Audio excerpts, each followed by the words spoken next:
So, andito po tayo sa Antipolo mga ka-KT Vlog. Alright! Kung gusto nyo naman po pumunta ng mga libreng pasyalan, dito po kayo pumunta sa Hinulugang Taktak. Dito lamang po yan matatagpuan sa Antipolo. So, papasok na po tayo dito sa registration.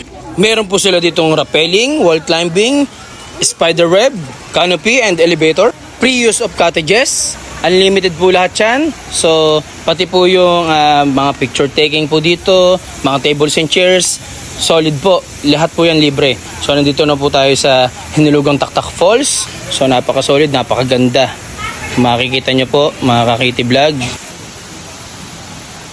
Napaka-perfect po yan ito para po sa family outing, gatherings, and po sa mga picnic. So, pwede po kayo dito mag-picnic. Napaka-libre lang. Until 4 PM lang po sila dito mga ka-KT Vlog. Lahat po yan libre mga ka-KT Vlog. So pati po ang paggamit po ng swimming pool. So dito lamang po yan sa Hinulugang Taktak. So drop by na po kayo dito.